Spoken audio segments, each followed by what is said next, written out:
Coca-Cola was doing the math on its sales. I believe by that point it had already abandoned the cocaine content. It was just cola at that point. But once you name something cocaine cola, how do you ever walk back from that? You know what I mean? It's too good of a name.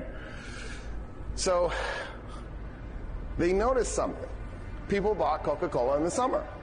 A little bit in the fall, a little bit in spring, not in the winter. People didn't think of it as a winter drink. So the Coca-Cola advertisers were like, well, wouldn't it be great if we could somehow trick people or convince people or talk people or coax or whatever, brainwash people into drinking Coca-Cola in the winter too. So here's what Coca-Cola advertisers came up with. They thought, what if we somehow worked Coca-Cola into Christmas? Now, I know what you're thinking, Christmas is such a big deal. Not back then. Back then, Easter was the big deal. Christmas was important. People would go do Mass to commemorate Christ's birth, but everybody's bored. The real interesting thing is to be killed, executed, and then come back 2 days later. That's fascinating, which is why people had focused on Easter. So what the Coca-Cola advertisers did was, they found a saint who was about to be decanonized, Santa Claus. The Catholic Church was like, he hasn't performed a miracle in a while, let's unemploy him.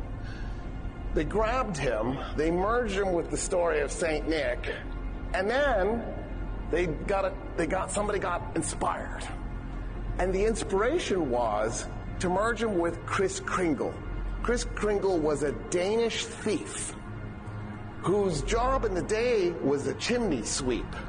He could pop his shoulders out and he could fit down a chimney. He would rob your house and then work his way back up, but you'd have a clean chimney.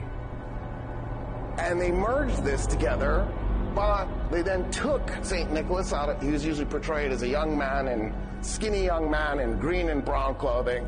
They stuck him in Coca-Cola colors, red and white.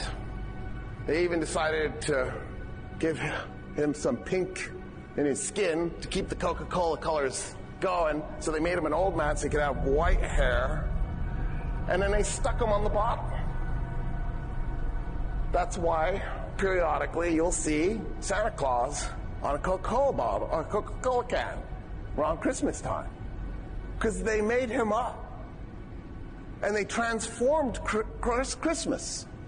So instead of Christmas being an important event, but not an especially emotional event, an especially involved event, necessarily. I mean, there were nice traditions around it, stockings and maybe a Christmas tree. They turned it into this thing where all of a sudden this mythical being who drinks a lot of Coca-Cola is bringing you presents. I guess that's how he stays up so late, because think about how many hours it would take to bring presents to everybody.